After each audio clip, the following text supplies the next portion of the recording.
Hi ಎಲ್ಲರಿಗೂ welcome back to my YouTube channel jolly fish ಬ್ಲಾಗ್ಸ್ಗೆ ನಿಮ್ಮೆಲ್ಲರಿಗೂ ಮತ್ತೊಮ್ಮೆ ಸ್ವಾಗತ.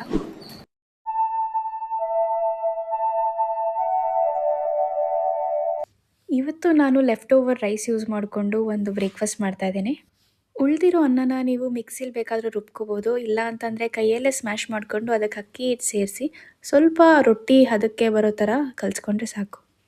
ಸ್ವಲ್ಪ ಹೊತ್ತು ಇದನ್ನು ಸೈಡಲ್ಲಿ ಇಟ್ಕೊಂಡು ನಾನು ರೊಟ್ಟಿಗೆ ಪಲ್ಯ ರೆಡಿ ಮಾಡ್ಕೋತಾ ಇದ್ದೀನಿ. ಇವತ್ತು ನಾನು ಮಾಡ್ತಾ ಇರೋದು ಚಪ್ರದ ಅವರೆಕಾಯಿ ಪಲ್ಯ. ಇದು ನಮ್ಮ ಮನೆಯಲ್ಲೇ ಬೆಳೆದಿರೋದ್ರಿಂದ ಇವತ್ತು ಅದೇ ರೆಸಿಪಿ ಮಾಡ್ಕೋತಾ ಇದ್ದೀನಿ. ತುಂಬಾ ಸಿಂಪಲಾಗಿ ಮಾಡ್ಕೋಬೋದು. ನಾರ್ಮಲಾಗಿ ಒಗ್ಗರಣೆ ಕೊಟ್ಟು ಅದಕ್ಕೆ ಈರುಳ್ಳಿ, ಕರಿಬೇವು, ಹಸಿಮೆಣ್ಸಿನ್ಕಾಯಿ ಸೇರಿಸ್ಕೊಂಡು ಒಂದು ಸ್ವಲ್ಪ ಹೊತ್ತು ಫ್ರೈ ಮಾಡ್ಕೋಬೇಕು. ಆದಮೇಲಿಂದ ನಾವೇನು ಬಿಡಿಸಿಟ್ಕೊಂಡಿದ್ದೀವಲ್ಲ ಈ ಚಪ್ರದ ಅವರೆಕಾಯಿನ ಸೇರಿಸ್ಕೋಬೇಕು. ಲೋ ಫ್ಲೇಮಲ್ಲಿ 2ರಿಂದ 3 ನಿಮಿಷ ಚೆನ್ನಾಗಿ ಇದನ್ನು ಹುರ್ಕೋಬೇಕು. ಆದಮೇಲೆ ಇದಕ್ಕೆ ಸ್ವಲ್ಪ ಉಪ್ಪು ಸೇರಿಸಿ ಮತ್ತೆ ಇನ್ನೊಂದು ಸ್ವಲ್ಪ ಫ್ರೈ ಮಾಡ್ಕೋಬೇಕು. ಸ್ವಲ್ಪ ಹೊತ್ತು ಆದಮೇಲೆ ನಾನು ಹೆಚ್ಚಿಟ್ಕೊಂಡಿರೋವಂಥ ಟೊಮೆಟೊನ ಹಾಕೋತಾ ಇದ್ದೀನಿ ಲಾಸ್ಟಲ್ಲಿ. ಯಾಕಂತಂದರೆ ಮುಂಚೆನೇ ಹಾಕಿದ್ರೆ ಅದು ನೀರು ಬಿಟ್ಬಿಡುತ್ತೆ. ಸೊ ಅದಕ್ಕೆ ನಾನು ಲಾಸ್ಟಿಗೆ ಹಾಕ್ತಾ ಇದ್ದೀನಿ ಅದನ್ನು. ಆಮೇಲೆ ಸ್ವಲ್ಪ ಸಾಂಬಾರು ಪುಡಿ ಮತ್ತು ಖಾರದ ಪುಡಿನ ಹಾಕಿ ಮಿಕ್ಸ್ ಮಾಡ್ಕೊತಾ ಇದ್ದೀನಿ. ಇದನ್ನೆಲ್ಲ ನೀಟಾಗಿ ಫ್ರೈ ಮಾಡ್ಕೊಂಡ್ಮೇಲೆ ಒಂದು ಸ್ವಲ್ಪ 80% ಬೆಂದಿದೆ ಅಂತಂದಮೇಲೆ ನಾನು ಇದಕ್ಕೆ ಒಂದು ಸ್ವಲ್ಪ ಒಂದೇ ಒಂದು ಚಮಚ ಬೆಲ್ಲದ ಪುಡಿ ಹಾಕ್ಕೋತಾ ಇದ್ದೀನಿ. ಏನಕ್ಕೆ ಅಂತಂದರೆ ನನಗೆ ಒಂದು ಸ್ವಲ್ಪ ಪಲ್ಯ ಅಂತಂದರೆ ಖಾರ, ಹುಳಿ, ಸ್ವೀಟ್ ಎಲ್ಲ ಒಟ್ಟಿಗೆ ಇರಬೇಕು. ಪಲ್ಯ ಆಲ್ಮೋಸ್ಟ್ ರೆಡಿಯಾಗಿದೆ. ಅದನ್ನು ಲೋ ಫ್ಲೇಮಲ್ಲಿಟ್ಟು ಒಂದು 5 ಮಿನಿಟ್ಸ್ ನಾನು ಕುಕ್ ಮಾಡ್ಕೊತಾ ಇದ್ದೀನಿ. ಜಾಸ್ತಿ ಹೊತ್ತು ಕುಕ್ ಮಾಡೋ ಅವಶ್ಯಕತೆಯೂ ಇಲ್ಲ ಮತ್ತು ನಾನು ನೀರು ಕೂಡ ಜಾಸ್ತಿ ಸೇರಿಸಿಲ್ಲ. ಯಾಕೆಂದರೆ ನಾನು ತಂದಿದ್ದು ಎಳೆಕಾಯಿ ಆಗಿದ್ದರಿಂದ ಒಗ್ಗರಣೆಲ್ಲೇ ಆಲ್ಮೋಸ್ಟ್ ಅದು ಬೆಂದಿರುತ್ತೆ. ಸ್ವಲ್ಪ ಏನಾದರೂ ಅದು ಬಲ್ತಿರೋ ಕಾಯಿ ಆಗಿದ್ದರೆ ಸ್ವಲ್ಪ ನೀರು ಸೇರಿಸ್ಕೋಬೇಕಾಗತ್ತೆ. ನಾನು ತಂದಿರೋದು ಎಳೆದಾಗಿರೋದ್ರಿಂದ ಒಗ್ಗರಣೆಲ್ಲೇ ಆಲ್ಮೋಸ್ಟ್ ಬೆಂದಿತ್ತು. ಸೊ ಹಾಗಾಗಿ ಕ್ವಿಕ್ಕಾಗಿ ಆಗುತ್ತೆ. ಯಾವಾಗಲೂ ಉಳಿದಿರೋ ಅನ್ನದಲ್ಲಿ ಚಿತ್ರಾನ್ನ, ಪುಳಿಯೋಗರೆ ಅಂತ ಮಾಡ್ಕೊಳ್ಳೋ ಬದಲು ಒಂದು ಸಲ ಈ ಥರ ರೊಟ್ಟಿ ಮಾಡ್ಕೊಂಡು ನೋಡಿ. ತುಂಬಾ ರುಚಿಯಾಗಿರುತ್ತೆ. ತುಂಬಾ ಸಾಫ್ಟ್ ಆ್ಯಂಡ್ ಫ್ಲಫಿಯಾಗಿ ಕೂಡ ಇರುತ್ತೆ. ನಿಮಗೆ ನಾರ್ಮಲ್ ಅಕ್ಕಿ ರೊಟ್ಟಿಗೂ ಇದಕ್ಕೂ ಡಿಫ್ರೆನ್ಸ್ ಅಂತಲೇ ಅನಿಸಲ್ಲ. ಪ್ರತಿದಿನ ಏನಾದರೂ ಹೊಸದಾಗಿ ತಿಂಡಿ ಮಾಡಬೇಕು ಅಂತ ಯೋಚನೆ ಮಾಡ್ತಾಯಿದ್ರೆ ಈ ಒಂದು ತಿಂಡಿನ ಡೆಫಿನೆಟ್ಲಿ ಟ್ರೈ ಮಾಡಿ. ತಿಂಡಿ ಆದಮೇಲೆ ನಾನು ನೋಟಿಸ್ ಮಾಡಿದ್ದೇನು ಅಂದರೆ ಮನೇಲಿ ಕರೆಂಟ್ ಇರಲಿಲ್ಲ. ಏನಕ್ಕಿರ್ಬೋದು ಅಂತ ಫೋನ್ ಚೆಕ್ ಮಾಡಿದ್ರೆ 11 ಗಂಟೆಯಿಂದ 5 ಗಂಟೆವರೆಗೂ ಮೇಂಟೆನೆನ್ಸ್ಗೋಸ್ಕರ ಪವರ್ ಶಟ್ ಡೌನ್ ಆಗಿದೆ ಅಂತ ಬಂದಿತ್ತು. ಸೊ ಹಾಗಾಗಿ ಇಬ್ಬರು ವರ್ಕ್ ಮಾಡ್ತಿರೋದ್ರಿಂದ ವರ್ಕ್ ಫ್ರಮ್ ಹೋಮ್ ಇಬ್ಬರದು ಆಗಿತ್ತು. ಮೀಟಿಂಗ್ಸ್ ಎಲ್ಲ ಇತ್ತು. ಸೊ ಹಾಗಾಗಿ ಟೈಮ್ ವೇಸ್ಟ್ ಮಾಡೋದು ಬೇಡ ಅಂತ ಮೋಹನ್ ಅವ್ರ ಚಿಕ್ಕಮ್ಮನ ಮನೆಗೆ ಹೊರಟ್ವಿ. ಕೆಲವೊಂದು ಸಲ ಆಫೀಸಲ್ಲಿ ಯಾವುದೇ ಥರ ಕೆಲಸ ಇರಲ್ಲ. ಆವಾಗ ನಮ್ಗೆ ಈ ಥರದ್ದು ಯಾವುದೇ ತೊಂದರೆನೂ ಆಗಲ್ಲ. ಅದೇ ಯಾವಾಗ ನಮ್ಗೆ ಈ ಥರ ತೊಂದರೆ ಆಗುತ್ತೆ ಅಂದರೆ ಆಫೀಸಲ್ಲಿ ಡಿಪ್ಲಾಯ್ಮೆಂಟ್ ಇರುತ್ತೆ ಅಥವಾ ನಮ್ಮದೇ ಏನೋ ವರ್ಕ್ ಪೆಂಡಿಂಗ್ ಇರುತ್ತೆ, ಅದನ್ನು ಮುಗಿಸ್ಲೇಬೇಕು ಅಂತ ಒಂದು ಟೈಮ್ಲೈನ್ ಇರುತ್ತಲ್ಲ, ಅಂಥ ಟೈಮಲ್ಲೇ ಇಂಥ ಪ್ರಾಬ್ಲಮ್ಸ್ ಆಗುತ್ತೆ. ಪಾಪ ನನ್ನ ಹಸ್ಬೆಂಡು ಆಫೀಸ್ಗೆ ಹೋಗಬೇಕಿತ್ತು. ಇವತ್ತಾದರೂ ನೆಮ್ಮದಿಯಾಗಿ ವರ್ಕ್ ಫ್ರಮ್ ಹೋಮ್ ಮಾಡೋಣ ಅಂತಂದರೆ ಈ ಥರ ಒಂದು ಫಜೀತಿ ಆಗೋಯಿತು. ನನಗೆ ಇವತ್ತು ಅಷ್ಟೊಂದೇನು ಕೆಲಸ ಇರಲಿಲ್ಲ, ಮ್ಯಾನೇಜಬಲ್ ಆಗಿತ್ತು. ನನ್ನ ಹಸ್ಬೆಂಡ್ಗಿರೋ ಅಷ್ಟು ಇಂಪಾರ್ಟೆಂಟ್ ಥಿಂಗ್ಸ್ ಏನಿರಲಿಲ್ಲ. ಬಟ್ ಇವತ್ತೇನೋ ಒಂಥರ ಎಲ್ಲದರಲ್ಲೂ ಟೈಮ್ ವೇಸ್ಟ್ ಆಗ್ತಾಯಿತ್ತು. ಎಲ್ಲ ಕಡೆ ವೆಯ್ಟ್ ಮಾಡೋದೇ ಜಾಸ್ತಿ ಆಗ್ತಾಯಿತ್ತು.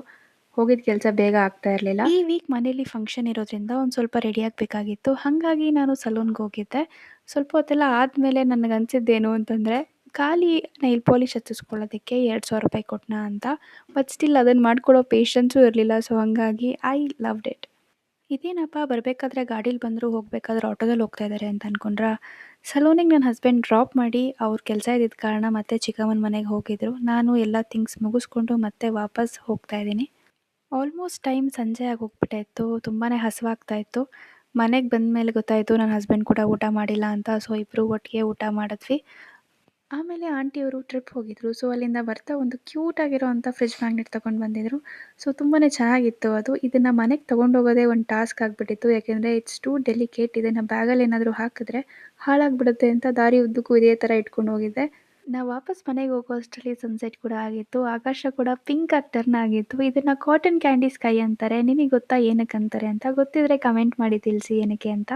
ನೀವು ಕಮೆಂಟ್ ಮಾಡಿಲ್ಲ ಅಂದರೂ ನನ್ನ ಬಾಯಿ ಸುಮ್ಮನೆ ಇರಲ್ಲ. ನಾನೇ ನೆಕ್ಸ್ಟ್ ವಿಡಿಯೋದಲ್ಲಿ ಹೇಳ್ತೀನಿ, ಸರಿನಾ? ಫೈನಲಿ ಮನೆಗೆ ಬಂದು ಸೇರಿದ್ವಿ. ಆ್ಯಂಡ್ ಈ ಕ್ಯೂಟ್ ಲಿಟಲ್ ಥಿಂಗ್ನ ಅದರ ಪ್ಲೇಸಿಗೆ ಅದಕ್ಕೆ ಸೇರಿಸಿ ಇವಾಗ ಜಿಮ್ಮಿಗೆ ರೆಡಿಯಾಗಿ ಪಟ ಅಂತ ಹೊರಟ್ವಿ. ಯಾಕಂದರೆ ಆಲ್ಮೋಸ್ಟ್ ಟೈಮ್ ಆಗಿಬಿಟ್ಟಿತ್ತು.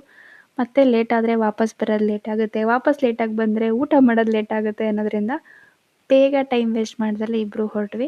ನಿನ್ನೆ ನಾನು ಜಿಮ್ ಸ್ಕಿಪ್ ಮಾಡಿದ್ರಿಂದ ಇವತ್ತು ನಾನು ಡಬಲ್ ವರ್ಕೌಟ್ ಮಾಡಬೇಕಾಗತ್ತೆ. ಯಾಕಂದರೆ ನಿನ್ನೆ ನಾನು ವರ್ಕೌಟ್ ಮಿಸ್ ಮಾಡಿಬಿಟ್ಟಿದ್ದೆ. ಸೊ ಹಾಗಾಗಿ ಇವತ್ತು ನಾನು ಕಾಂಪನ್ಸೇಟ್ ಮಾಡಬೇಕು. ಆ್ಯಂಡ್ ಈ ವೀಕೆಲ್ಲ ಆಲ್ಮೋಸ್ಟ್ ನಾವು ಡಬಲ್ ವರ್ಕೌಟೇ ಮಾಡ್ತೀವಿ ಅನಿಸುತ್ತೆ. ಯಾಕಂತಂದರೆ ಫಂಕ್ಷನ್ಸ್ ಇರೋದ್ರಿಂದ ವರ್ಕೌಟ್ ಮಿಸ್ ಆಗೋದು ಸರಿ ಹೋಗಲ್ಲ. ಹಾಗಾಗಿ ಡಬಲ್ ವರ್ಕೌಟ್ ಮುಗಿಸ್ಕೊಂಡ್ರೆ ಈ ವೀಕ್ ಪೂರ್ತಿ ಸಾರ್ಟೆಡ್ ಅಂತ ಅನಿಸುತ್ತೆ. ನಿಜ ಹೇಳಬೇಕು ಅಂದರೆ ಇಷ್ಟು ಪಂಕ್ಚುಯಲ್ ಆಗಿ ಜಿಮ್ಮಿಗೆ ಹೋಗಿದ್ದ ಮಕ್ಕಳೇ ಅಲ್ಲ. ಒಂದಿನ ಹೋದರೆ 4 ದಿನ ರಜೆ ಆಗ್ತಾಯಿದೆ. ಬಟ್ ಇವಾಗ ಅನಿವಾರ್ಯ ಆಗೋಗ್ಬಿಟ್ಟಿದೆ. I have put on weights ನಾನು ರೆಡ್ಯೂಸ್ ಮಾಡಲೇಬೇಕು. ಹಾಗಾಗಿ ಜಿಮ್ಮಿಗೆ ನಾನು ರೆಗ್ಯುಲರಾಗಿ ಹೋಗ್ತಾ ಇದ್ದೀನಿ. ಈ ವಿಡಿಯೋನ ಇಲ್ಲಿಗೆ ಎಂಡ್ ಮಾಡ್ತಾ ಇದ್ದೀನಿ. ಈ ವಿಡಿಯೋ ನಿಮ್ಗೆ ಇಷ್ಟ ಆಗಿದೆ ಲೈಕ್ ಮಾಡಿ, ಶೇರ್ ಮಾಡಿ ಆ್ಯಂಡ್ ಸಬ್ಸ್ಕ್ರೈಬ್ ಮಾಡಿ ಅಂತ ಹೇಳ್ತಾ ಮುಂದಿನ ವಿಡಿಯೋದಲ್ಲಿ ಸಿಗ್ತೀನಿ. ಅಲ್ಲಿವರೆಗೂ ಟೇಕ್ ಕೇರ್.